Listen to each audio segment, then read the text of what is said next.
Hello friends, welcome back once again in the video lecture series of system programming. Right? Today I am going to teach you linkers and loaders. Right? So linkers and loaders are almost all last phases of execution of any program. Right? Before that, I am giving you one recap. First of all, source program is being pre-processed, and that source program after pre-processing, it is called it as modified source program. I'm just giving you a quick review. Source program, right, when it is going for pre-processor,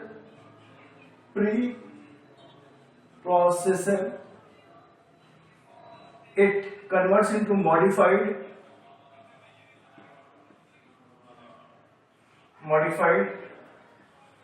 source program,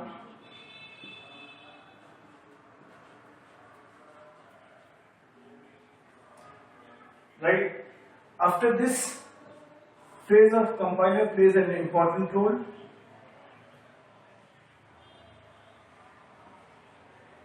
From that, target assembly code comes. Target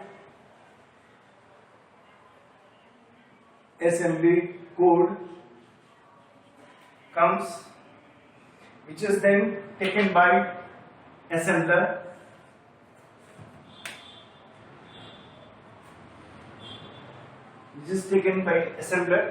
And after assembler,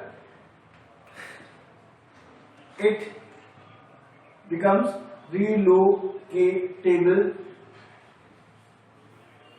right? Machine code,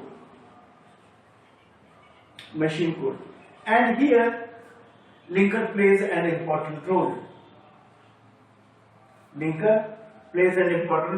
And after linker, loader, and then target program comes.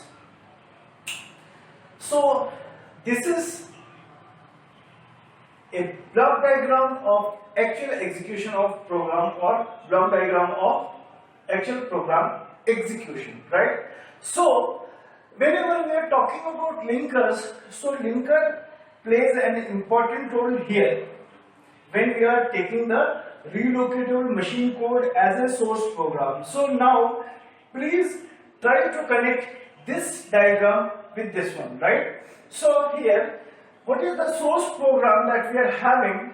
See, before linker, compiler and assembler is there, and before compiler, preprocessor is there. So when we are connecting these two diagrams, so before linker, so till now I have given an overall overview of linker and loader, how actually they are using, what is their basic functionality, and where exactly they are using, right?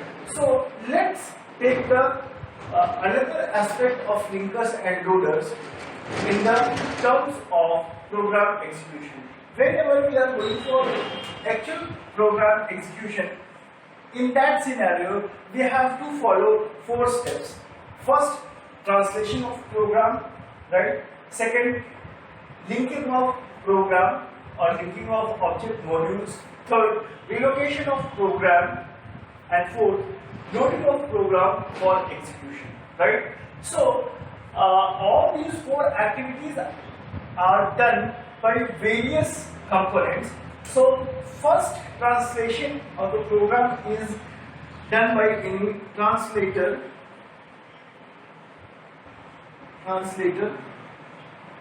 of a programming language. PL means programming language, right? The second and third step, that is linking of object modules. Linking of object modules means linking of programs with some other programs.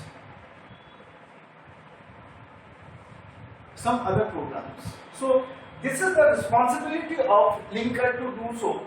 Now see, What does it mean? That means while the phase of linking is in progress, at that time, as I have already told you, we are having so many object modules. So these object modules can further call it as program, and sometimes sometimes it happens that it should be linked with some library files also. That is why I have written here linking of object files. That means some program with some other program which is needed. So this is the responsibility of linker, is to do this thing. Next one is known as your relocation. So let's start with the two important factors of linkers. They are time address and origin, right? So what is time address and what is origin? I will just let you explain or let you know by taking some examples, right? So in time address there are three types. Time address is having three types. First is your translated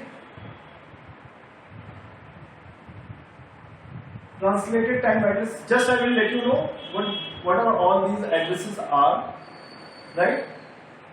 Second one is your linked address, linked time address, and third one is your load time address, load time address.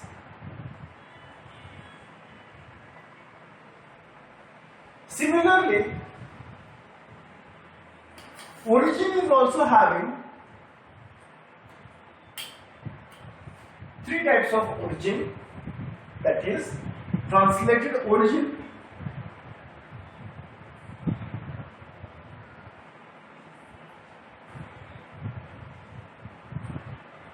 linked origin,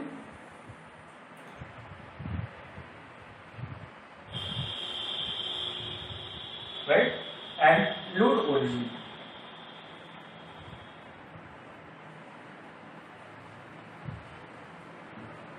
Right? So before explaining about what do you mean by translated time address, what do you mean by linked time address, what do you mean by load time address, and translated origin or linked origin or load origin, I want to let you know that whenever we are going to compile a program, its origin specification must be given to the translator. Got my point?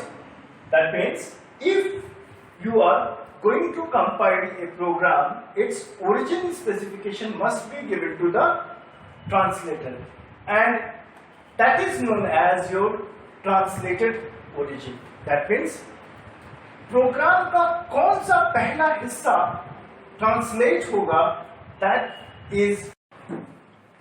So let's talk about the main concept of linker, that is relocation and linking concept. This relocation is very important because earlier it may so happen that other programs can hold the memory for their execution, waiting for their execution, but right now the new assignment which is given to the main memory, that पहले के सारे process को memory से हटा करके ये जो programme का जो भी इंस्ट्रक्शंस और डेटा का जो रिलोकेशन करना है वो जरूरी है।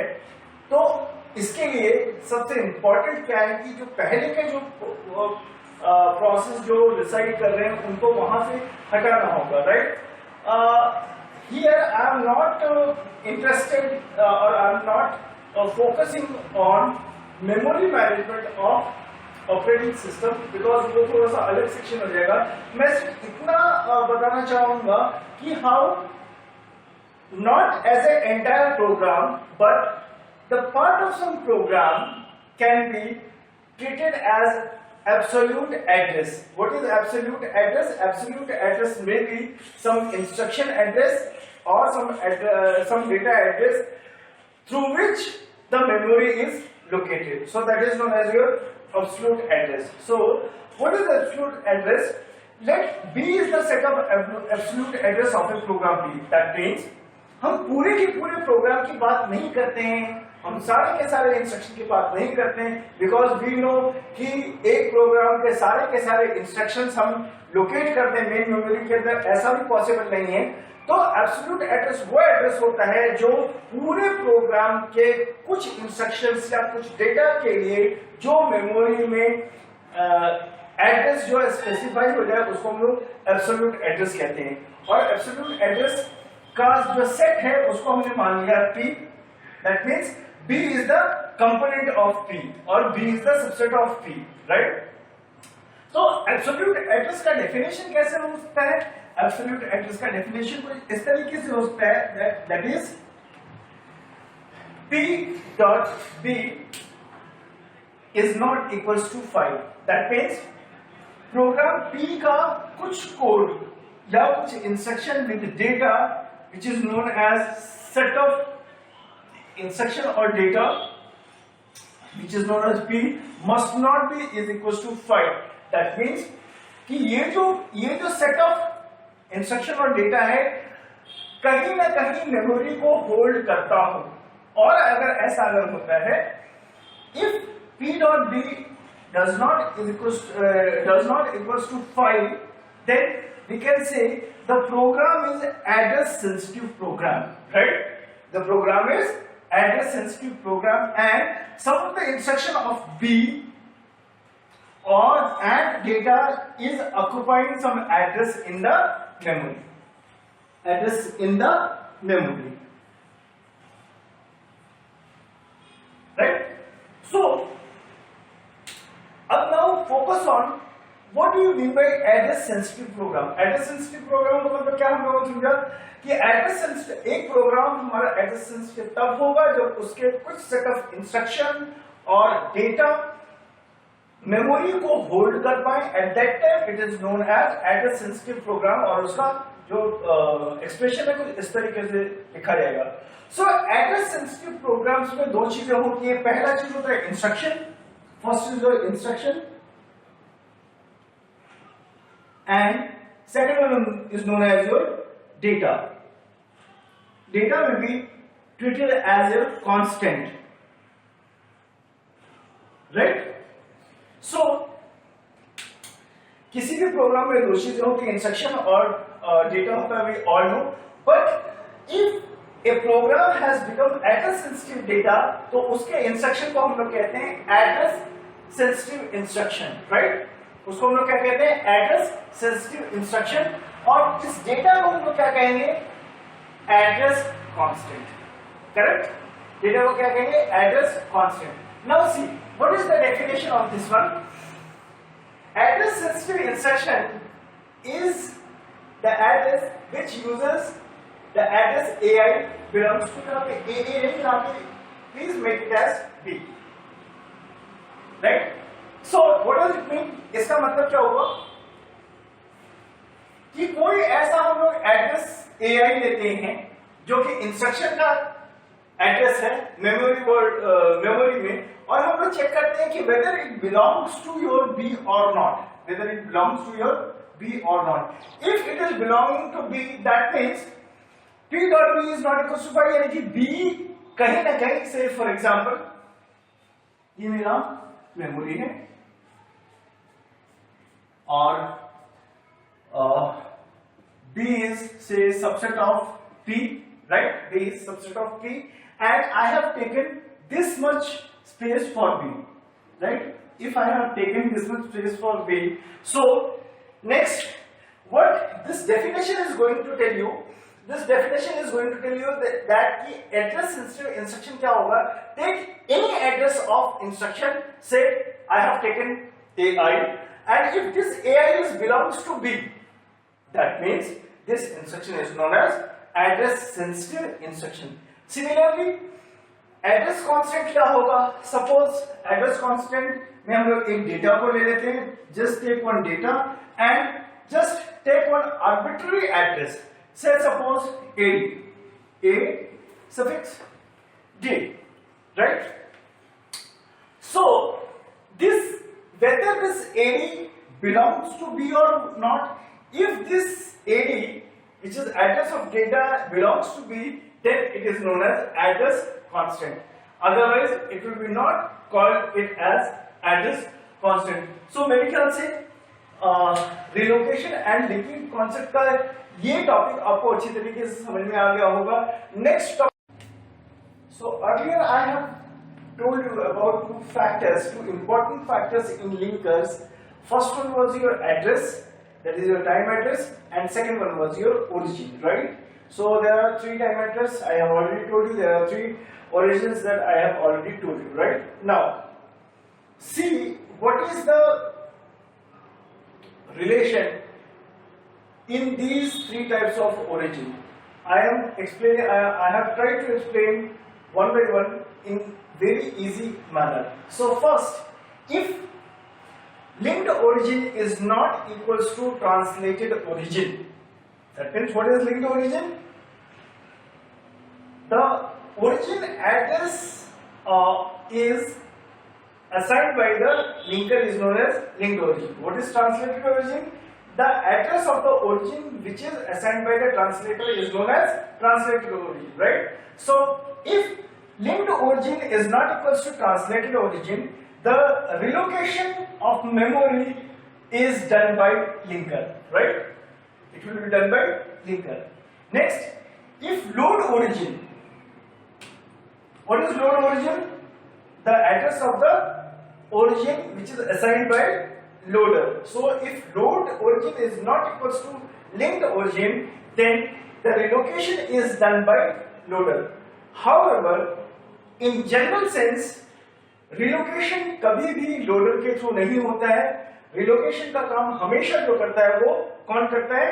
Linker करता है. Now, just I am trying to give you some relation of relocation factor, how relocation factor is used, right?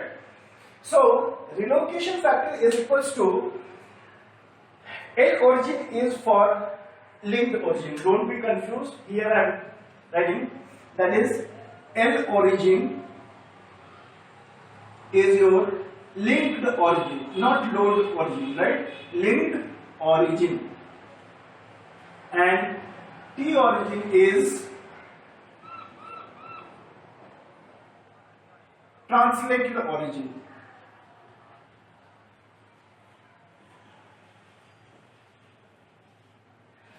Right? Okay. Now see. So relocation factor is equals to linked origin minus translated origin. Now relocation factor can be positive, can be negative, or zero. Right? Relocation factor can be positive, can be negative, and zero. Okay. Next expression is T symbol is equals to translated origin plus D symbol. D symbol is the offset of symbol. D symbol is the offset of symbol, and T symbol is nothing but translated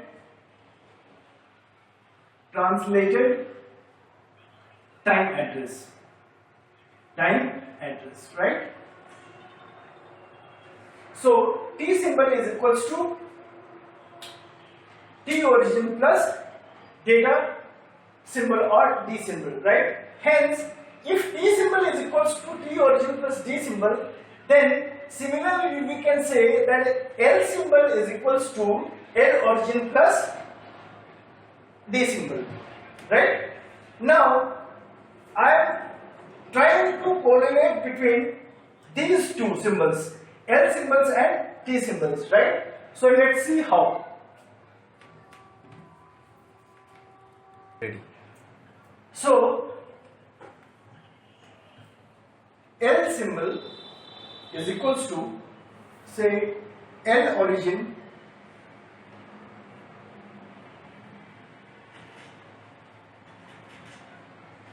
L origin plus D symbol, right? Okay. L symbol is equals to L origin plus D symbol. Now what is L symbol?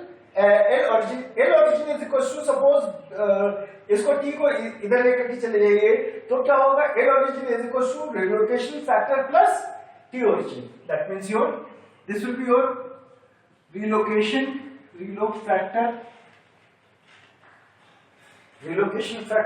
plus